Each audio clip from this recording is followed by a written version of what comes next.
Hello, welcome to Chewing the Fat. My name is Sam, and this is the YouTube channel that basically takes all of the industry fitness information that's really complicated and painful and sometimes is very untrue, and we apply knowledge and experience to it, and then we package it all together for you to be able to implement into your life, whether you're busy or you don't have a lot of time or you've got a family life to take care of. That's perfectly fine. We're here to give you the top tips that you might need to make the health and fitness and mental health changes that maybe you want to implement into your schedule. So you might be asking yourself, well, who's this guy that's gonna give me all this information? What does he do? What's this about? Where am I? So basically, my name's Sam Broadbent, and I was maybe in your position about 18 months, 2 years ago. I was over 15 stone, and even though that's not relatively large in any sort of sense of the way, and all bodies are absolutely beautiful, I just didn't feel comfortable in the body that I was in. So after a few months of trying all sorts of different fad diets and trying to find out the easy way or look for certain supplements or take the wrong advice quite a lot of times, I eventually got to the point where I was like, right, I need to make this change for me, because I know it'll make me feel better if I change how my body looks. And for some people, that's just what will make them feel better. And it has absolutely nothing to do with, how society feels towards certain bodies. But for me personally, there was no getting away from the fact that I would feel better if I was a different body shape, and I wasn't comfortable in the body shape that I was in. So I decided to make that change, and maybe that is a change that you want to make too. So after a lot of research and kind of looking up various YouTubers and information and things like that, I found that a lot of these people giving off this information were from either an athletic background or were involved in fitness in one way or the other. And I couldn't quite relate to the people that were giving this information off, because in my head I was like, well, it's easy for you to say. So I basically wanted to, with Dan, an incredible PT who's helped me on my journey, basically give this information to you guys from the horse's mouth, from somebody that's actually implemented it and that uses it day to day. I am absolutely not saying that, you shouldn't take the information with a pinch of salt. You should also implement it into your life in a way that you see fit. And if you don't necessarily agree with some things that we agree with, that's perfectly fine. At the end of the day, you have to do you, and you have to be able to test these out, because what might work for one person might not work for another person. So this is basically giving you the information to run with and letting you implement it in your own way. So without further ado, here are 5 top tips on how you can lose weight just how I did. Number 1, drink more water. Now this might seem like a huge cop out of a tip, but believe me when I say drinking water is incredibly integral to not only your health, but your concentration, your digestive system, and being human in general. We have to consume water to stay alive. And I know a lot of people have managed to get away with not drinking water for a very long time. And I was one of those people. I did not like water. I didn't like drinking it, and would absolutely opt for a sugary drink over water any day. But it made me groggy. It made me feel sleepy and tired. And I didn't realize that one of the large reasons for this was that I didn't have enough water in my system. I used to have headaches all the time, and it was just due to being dehydrated. And unfortunately, the water that you put in teas and coffees and sometimes even diluted drinks to an extent don't necessarily count as just pure water in your body to help you. So not only does it do that, it also is really good for your appetite. If you're drinking water, it suppresses your appetite by quite a lot. And sometimes you might think that you're hungry when in actual fact you're thirsty. And if you are feeling that way, and if you are feeling quite hungry, even if you've eaten fairly recently, maybe try to drink some water. And you'll be really, really surprised how sometimes you actually feel that hunger dissipate, and you feel like you can continue doing what you were doing without having to eat something. So I'm not saying, drink gallons and gallons of water to stop you from eating, because that's clearly a very bad bit of advice and something I would absolutely advise against, even though there are water diets out there. I would highly suggest drinking more water. Number two is move more. I know this also seems like a really pointlessly simple tip, but you'd be surprised by how many sedentary people are out there, and how many people don't hit the usual sort of step count that's kind of suggested to maintain a healthy lifestyle. I was one of those people. I was incredibly sedentary. I didn't like to walk anywhere or do a lot. I definitely didn't do any running or sports or anything like that. Maybe when I was a little bit younger, but then I definitely moved away from it all because I just thought, oh, well, this isn't for me. But once again, you'll be hugely surprised by how much your body will thank you for a little bit more movement. And some other fitness influencers or YouTubers might tell you, to get out there, get straight into the gym, this, that, and the other. And maybe that makes you feel, a little bit uncomfortable and a bit too stressed. And, you might panic or you might maybe overdo it. And then you've ended up hurting yourself and not wanting to go back. So what I suggest is, if you don't move a lot and you don't tend to walk a lot, maybe start with walking first. So 5,000 steps, I would recommend doing daily. You can usually do this by monitoring your steps on your smartphone or on a smartwatch. You can buy really cheap smartwatches now as well if you don't want to shell out yet. That's perfectly fine. I didn't even do it with a watch when I did it. I just did it on my phone. It's not as accurate as a watch would be, I'd say, but it does give you a general idea of how many steps you've taken already. Once you've hit 5,000 steps, then I'd say try to get to 10,000 steps a day.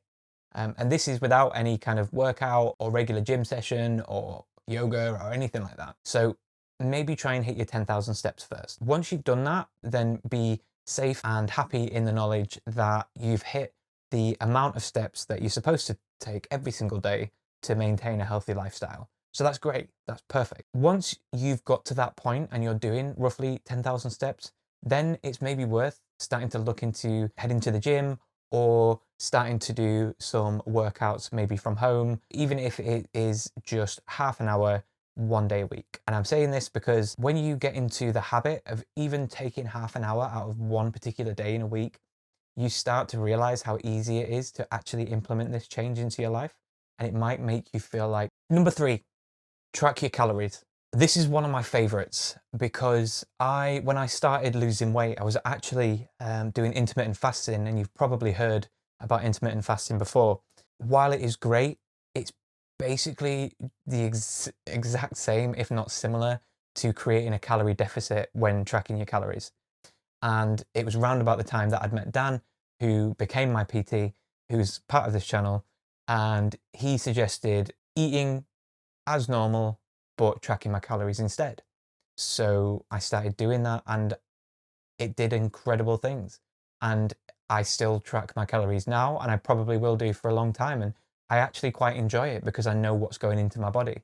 And once you get used to it, it's a really easy thing to implement. And you would be surprised how many people are counting their calories. Now, there's a lot of people that do argue and say that it's unhealthy, or, to track everything that you eat, or it's unhealthy to try and combat what goes in your body. I completely understand those arguments, but I feel that if you eventually enjoy it, or if you find that it helps your lifestyle, then it shouldn't be a problem to anybody else if that is what helps you.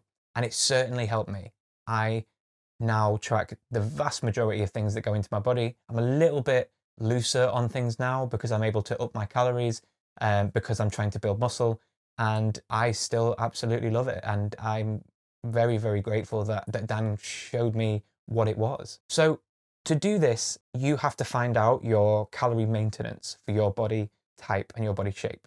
This is different to everybody. Everybody's got a completely different maintenance calorie. So what I'd advise you do is go to one of the links that I'll put in the description below and work out your daily maintenance calories. What this will do is it usually factors in your age, your weight, your height, and your general day-to-day mobility. It takes all that into account and figures out, does some very clever maths, one of which I'm not able to do right now or remember because I'm awful at maths. But once you figure this out, you can then figure out how much you need to cut to start to lose weight, usually it's recommended to cut your calories by about 20%.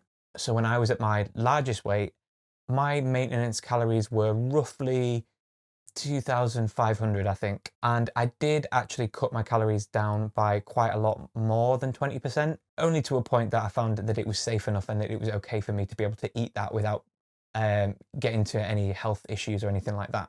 So I managed to cut down from 2,500 to about 1,700, 1,800 calories. You'd be really surprised at how full you feel even after cutting roughly 20% of your calories. And sometimes it does mean that you have to be a little bit more innovative on how you eat and maybe what times you eat and what it is that you eat in particular. But that's a subject for another video. It's always good to think of calories like fuel. I think this is probably one of the biggest comparisons made in fitness. And I do find it very useful to think of it in this way. You know, that if you fill up your car and you drive a certain amount of miles, then eventually your car's going to run out of fuel and you'll need to refuel again. And your body is very similar. So if you eat a certain amount, then you can move a certain amount. The only difference is that a car won't put on weight when you put too much fuel in it. It'll probably just spill everywhere. But your body's reaction to that is storing it. And that's where a lot of weight gain comes from. So if you put a little bit less into your body, then you'll find that your body will start using your own fat reserves to help maintain your energy. To put it bluntly, you know, the more you move, the more you will lose. To do this in a healthy way, I'd highly recommend starting to cut your calories by a small amount, maybe start by 10 to 20%, and implementing the walk-in I talked about in the previous point. Also, I'd recommend before you even start implementing calorie counting into your life every single day, maybe try and track how much you're eating right now. And it might surprise you how many more calories go into your body than what would be recommended. And this is actually a really good chance to figure out what you might be able to change and give yourself a starting point to be able to move backwards from. So in my opinion, the best tracking app for tracking your calorie intake is MyFitnessPal.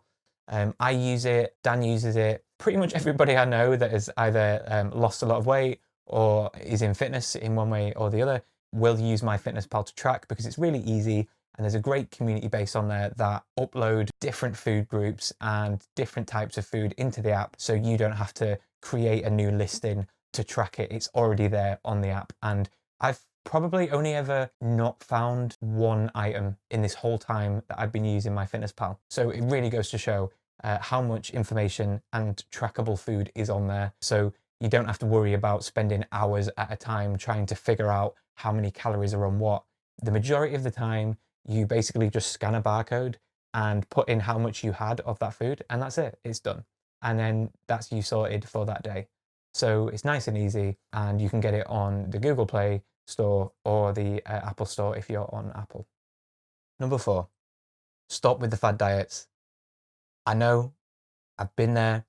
I've tried a vast majority of fad diets, and I thought every single time, this is going to be the diet that makes me lose all this weight. This is going to be the diet that changes it all for me. And I've probably shelled hundreds, if not thousands of pounds into fad diets that have somehow sold me on some element of marketing that has gone out via social media channels and things like that. It's very, very easy, don't get me wrong, to fall into this consumer habit of purchasing things that might make you feel like you can lose weight quicker than somebody else or with less effort. Unfortunately, it isn't true unless you're willing to sacrifice your health in some way.